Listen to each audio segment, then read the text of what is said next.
ए मैया घंटा बजाई पूजा लेवे के परी। ए मैया घंटा बजाई पूजा लेवे के परी। मैया जवन मांगन मांगब तू है देवे के परी।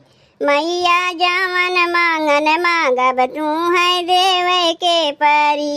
ए मैया घंटा बजाई पूजा लेवे के परी। मैया जवन मांगन मांगब तू है देवे के परी। मैया जवन मांगन मांगब तू है देवे के परी। मैया दुआरे एक अंधा पुकारे। मैया दुआरे एक अंधा पुकारे। अंधा पुकारे मैया अंधा पुकारे। अंधे को नैना तू है देवे के परी।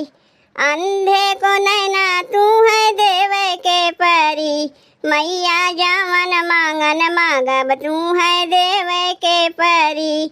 मैया जवन मांगन मांगब तू है देवे के परी। ए मैया घंटा बजाई पूजा लेवे के परी। मैया जवन मांगन मांगब तू है देवे के परी। मैया जवन मांगन मांगब तू है देवे के परी। मैया दुआरे एक लांगड़ा पुकारे। मैया दुआरे एक लांगड़ा पुकारे। लांगड़ा पुकारे मैया लांगड़ा पुकारे। लांगड़ा के पैर तू है देवे के परी। लांगड़ा के पैर तू है देवे के परी। मैया जवन मांगन मांगब तू है देवे के परी। मैया जवन मांगन मांगब तू है देवे के परी। ए मैया घंटा बजाई पूजा लेवे के परी। मैया जवन मांगन मांगब तू है देवे के परी। मैया जवन मांगन मांगब तू है देवे के परी।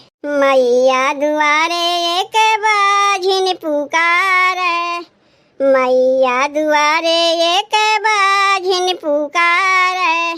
बाझिन पुकारे मैया बाझिन पुकारे।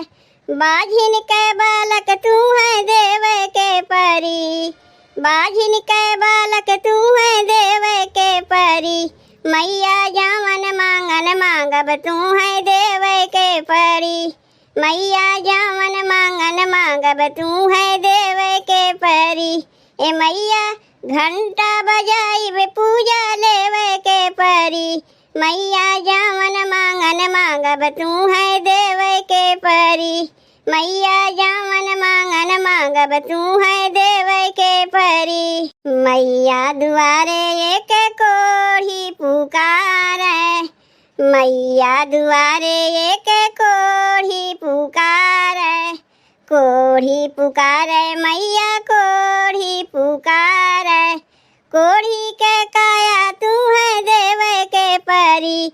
मैया कोढ़ी के काया तू है देवे के परी। मैया जवन मांगन मांगब तू है देवे के परी। मैया जवन मांगन मांगब तू है देवे के परी। ए मैया घंटा बजाई पूजा लेवे के परी। मैया जवन मांगन मांगब तू है देवे के परी।